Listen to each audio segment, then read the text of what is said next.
Hello everyone, welcome to this brand new program called Hope House Presents. This is going to be a weekly program premiered on YouTube every Sunday at 6 p.m. The objective of this program is to answer questions of our viewers in the field of adoption and in the area of Juvenile and Justice Act. So if you have any questions that you would like for us to answer, please write them in the comment section below this video, and if you have any other comments, please feel free to share with us, because it not only enriches us, it also empowers our viewers who may want to read your comments. So with this, I want to introduce today's questions. Actually, today I have 3 questions and 1 case study sent to me by our staff, and they wanted me to discuss. Our first question goes like this. I belong to a Christian community and I'm a widow with a biological child. I'm remarried, but I would like my current husband to adopt my child. Is that possible? I heard that Christians cannot adopt, but only can be guardians under Guardianship And Wards Act. Is that true? Your question has 2 parts, and I will answer them in brief to begin with, and then I will guide you with a detailed answer as to how to go about doing adoption by your husband. The first question you asked, if your second husband or current husband can adopt your biological child. GAWA has regulations for adopting children in and from India. In that adoption regulations document, regulation number 52, adoption by step parent, where it clearly states how to go about adopting a child by a step parent. Now the second question, can the Christians only be guardians and not being able to adopt children? It's not true. It used to be. Before year 2000, before the JJAct came into existence, Christians were only allowed to adopt under the Guardianship And Wards Act. But since JJAct came into existence, anybody, irrespective of one's faith, can adopt children. Before I go on to the detailed answer to your question, I want to tell you all the documents that I am going to be referring to in my answer are called as schedules. GAWA guidelines calls them as schedules. So we will be talking about 3 schedules, basically schedule number 6, schedule number 20 and schedule number 32. So when you look at this description below, you will read as schedule number 6, schedule number 20, schedule number 32. So you need to download them and prepare them into a Word file so that you can use them. Now coming to the detailed answer to your question, basically there are 3 steps. First step is called as registration. You have to log into GAWA website www.cara.nic.in.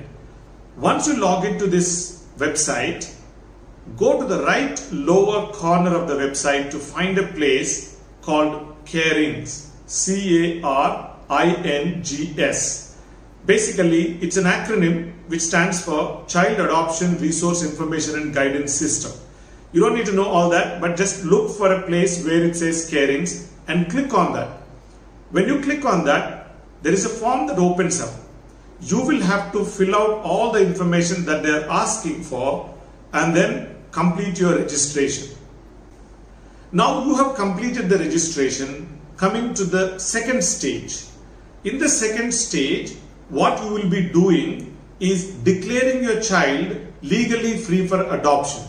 You download that schedule 20, fill out all the information that is being asked, take it to your local CWC, that is Child Welfare Committee, who will sign off saying that this child is legally free for adoption. Having said this, you will have to have a genuine marriage certificate to say that you have been married with this individual, and you should have been in a stable relationship with this individual for at least 2 years before this individual attempts to adopt your child. Now, last step is called as finalization of adoption. This will be done in your jurisdictional court, whatever the court it may be in your jurisdiction, that you will have to go to that court and submit schedule number 32. So, as I told you, that schedules are in the description. Fill out, prepare it and fill out and submit in the court. Court will evaluate and looks at the facts, and they will give you a deed declaring that this particular individual is adopting this particular child. Once that is done, this adoption is irrevocable. No one can separate this adoption. Once you complete these 3 steps, you will have to go back to Carings on CARA website. You remember I told you cara.nic.in. You will have to log into that website, go to Carings, C-A-R-I-N-G-S on the right lower corner, and upload all the documents that they are asking in schedule number 6. Next question goes like this. I do not have a marriage certificate, but can I adopt an infant? Just the fact that you stated that you do not have a marriage certificate makes me to assume 3 different things. First one, you're perhaps a single person, never married, so you do not have a marriage certificate. Second scenario is you are cohabitating with someone and never got married to this person to have a marriage certificate. And the third scenario is you are genuinely married but never registered your marriage to obtain a marriage certificate. So I will talk each of these scenarios how to go about. The first 2 scenarios, if you are single or if you are cohabitating with someone but never married to this individual, I think you should consider adopting a child under CARA guidelines as a single individual. CARA guidelines do allow singles to adopt, so I would strongly encourage that you must apply as an individual. And the last scenario, that is, if you are genuinely married but never got registered to obtain a marriage certificate, what I say is this: you must register your marriage, because this is one of the documents that you have to upload to CARA website. So without the valid marriage certificate, you wouldn't be able to take this process forward. So if you have never registered your marriage, what I suggest is go to the registrar, local registrar's office, register your marriage and obtain the certificate. But here I want to caution you. Let's say, for example, today is the 5th of April 2019 and you go into the registrar's office. If he puts the issuing date and marriage date as 5th of April 2019, you are required, CARA guidelines require that you should be in a stable relationship marital relationship for 2 years before you attempt to adopt a child. You may have been genuinely married for the past 10 years, but you forgot to tell this gentleman the marriage date. So he might ask you for a proof when you are married. So if you say that I was married on a particular date 10 years ago, if you give him some proof, he probably will put the marriage date as exact marriage date. So you can prove, showing your certificate, that you've been in a stable marital relationship with this number of years so that your adoption can be taken forward. Now, coming to your second part of the question, can I adopt an infant? I want you to understand, CARA guidelines has a window where an abandoned child or a surrendered child needs to wait for 2 months at least. So let's say, for example, a child was brought into the adoption system on day 1 of the child's birth. The child has to wait for 2 months, which means a child below the age of 2 months, adoption is not possible. The other thing that I want to caution you about is the guideline which state that the prospective adoptive parent and the child should have an age difference of 25 years. So let's say, for example, you are 23 years and there is a child who is only 3 months old. So the age difference is not 25 years yet. So you cannot take this adoption process forward. So please bear in mind that depending on your situation, you can adopt as either single or married individual. But for married individual, if you do not have a marriage certificate, you cannot take this process forward. Second thing is, you cannot adopt an infant who is 2 months or younger. And last thing that you have to keep in mind is the age difference that the guideline states should be 25 years between a prospective adoptive parent and the child. And the next question goes like this. I work with special needs children that couldn't be placed in adoption. All our children are referred to us by the local CWC. I don't see any mention of homes specifically for these kinds of children. Is it not there? I want you to understand JJAct in itself is based on the foundation of child rights. So child's dignity is one of the rights of the children. So the JJAct drafters refrained from creating homes specifically meant for specific diagnoses. Like, let's say for example, home for HIV positive children, home for mentally retarded children, home for physically challenged children. They refrained from that but created one single home called Children's Home for any child who is in need of care and protection. So there are basically 7 different kinds of institutions called childcare institutions, and out of the 7 childcare institutions, Children's Home is one of a kind.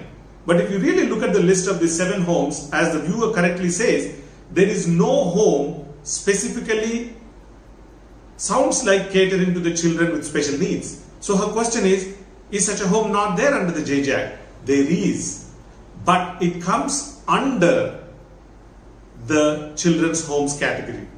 So if you really look at the subsection 2 of section 50 of JJAct, it says like this: the state government shall designate any children's home as a home fit for children with special needs, delivering specialized services depending on requirement. So there is your answer. There is no special institution as such catering to children based on their diagnoses and their needs, but it is one home that caters to all the children who needs care and protection. But state government has the responsibility to designate any children's home as a specialized institution to provide the services for children with special needs. Now coming to the case study that my staff wanted me to discuss in Hope House Presence goes like this. A girl who was a victim of child sexual abuse gave birth to a baby. Mother is a total orphan and was sent to a children's home, and the baby was given for adoption. Now she has turned 18. Can she ask for her baby now? It's a very interesting question. Let's do a little math. Now we are in April of 2019. The child is 18 years old now. So she gave birth to a child when she was 14. So it's 4 years ago. At that moment, the child was sent to an adoption agency, and the child, that is child's mother, was sent to a children's home because she needed care and protection. Case study does not tell us anything about the mother's family or extended family's involvement. Case study does not tell us anything about the authorities seeking consent from the child's mother to send the child to an adoption agency. So the probability after 4 years of sending this little baby to an adoption agency, probability of still having the child without placing the child in adoption would be very, very slim. Now, having said that, this is what I will say, the situation could be handled in a very different way. Let's say the Child Welfare Committee and the District Child Protection Officer, before they send the child to an adoption agency and the mother to the children's home, they could have asked the mother, what would you like for us to do with this child? Would you like for us to give this child away for adoption, or would you like for us to care for this child until you turn 18. As I said, the case study doesn't give us any other details, but we are assuming that CWC and DCPO has obtained the consent from this child's mother and placed the child in adoption. Now, when I explained this answer to my staff asked me this question. A 14-year-old child who is a mother of this little baby, is she a competent individual to consent for such a complex decision? My answer is this. This is my personal opinion. GAWA guidelines states that any child who is 5 years and above to be placed in adoption ought to consent whether she wants to be placed in this particular adoption or not. If so, if GAWA looks at this 5-year-old child and older to be a competent individual to make such a complex decision whether to be placed in adoption or not, I see this 14-year-old individual competent enough to make such a complex decision as well. That is all the questions that I have to answer for today's Hope House Presents. If you enjoyed this video, please give me a like. Share it. Also, comment your thoughts. But most importantly, don't forget to subscribe to this channel so that you get notifications whenever our videos are released. Till we meet again, goodbye.